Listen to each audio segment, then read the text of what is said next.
गरीब बस्तियों में रहने वाले हजारों परिवार के लिए बड़ी राहत की खबर सामने आई है। दिल्ली की मुख्यमंत्री रेखा गुप्ता ने आज उन गरीब परिवारों को एक महत्वपूर्ण तोहफा दिया है जिन्हें बरसों से अपने सिर पर पक्की छत का इंतजार था। रेखा गुप्ता ने दौरे के दौरान बताया कि फ्लैट 2016 में बनकर तैयार हो गए थे।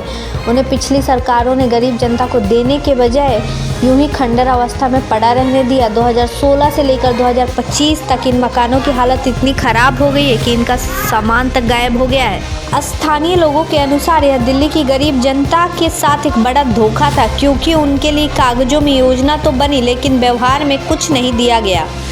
वहीं वर्तमान सरकार ने इन अधूरे और जर्जर हो चुके फ्लैटों को गरीब के लिए फिर से उपयोगी बनाने का निर्णय लिया है। मुख्यमंत्री रेखा गुप्ता ने घोषणा की है 7,400 फ्लैट जो वर्षों से वीरान पड़े थे उन्हें पूरी तरीके से री-रेगुलेट, मरम्मत और मॉडल फ्लैट के रूप में तैयार कर गरीब बस्ती वालों को सौंपा जाए। देखिए पूरी रिपोर्ट। दिल्ली में लाखों गरीब परिवार जो झुग्गियों में रहने के लिए मजबूर हैं, जो पिछली सरकारों के राज में केवल उनके लिए बातें होती थी, कभी उनके लिए कोई काम हुआ नहीं है। आज वर्तमान की सरकार, भारतीय जनता पार्टी की सरकार, उन सभी गरीब परिवारों को उनको अपनी छत मिले इसके लिए काम कर रही है। आज जहां पर हम खड़े हैं ये भलसवा के वो फ्लैट हैं जो कि 2016 में बनके तैयार थे। 2016 से 2025 तक आप ये समझिए कि ये पूरी तरीके से खंडर अवस्था में पहुंच गए हैं, पर पिछली सरकार ने किसी गरीब को ये मकान रहने के लिए दिए नहीं।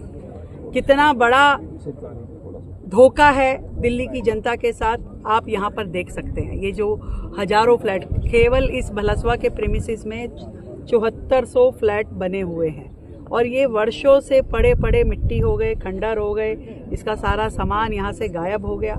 अगर ये उस समय उस गरीब जनता को अलॉट हो जाते तो आज वो लोग सुख चैन से अपने यहाँ रह रहे होते। हमने जो प्लान दिल्ली की झुग्गी बस्तियों के लोगों के लिए बनाया है उसमें इन फ्लैट्स को पूरी तरीके से मॉडल बना करके, इस बस्ती को पूरा मॉडल बना के, जहाँ पे हर प्रकार की उनकी फैसिलिटी होगी, जहाँ उनकी ई रिक्शा के लिए सेफ्टी के साथ में चार्जिंग स्टेशन होंगे, जहाँ उनके दुकानें होंगी छोटी छोटी, जहाँ वो अपना कारोबार कर सकते हैं, अपनी दुकान लगा सकते हैं, अपनी रेहड़ी लगा सकते हैं। उनकी सारे व्हीकल्स के खड़ी करने के लिए सेफ पार्किंग होगी, क्योंकि अधिकतर झगड़े पार्किंग पे, कहाँ अपनी रेहड़ी खड़ी करें, कहाँ अपना टेम्पो खड़ा करें। इसी बस्ती के अंदर ही उनके लिए प्राइमरी स्कूल होगा, आयुष्मान मंदिर होगा, इनके लिए हर तरह की फैसिलिटी, आंगनवाड़ी से लेकर के शिशु वाटिका तक, बच्चों के लिए झूले, महिलाओं के लिए पार्कों में बैठने के लिए बेंच, बुजुर्गों के लिए सुविधाएं। एक ऐसा मॉडल दिल्ली सरकार तैयार कर रही है जो दिल्ली के उन लाखों गरीब परिवारों के लिए केवल सपना थे, पर वो सपना साकार होगा और इसी सरकार के कार्यकाल में साकार होगा। इस बात का विश्वास मैं दिल्ली की जनता को दिलाता हूँ। भारत माता की जय।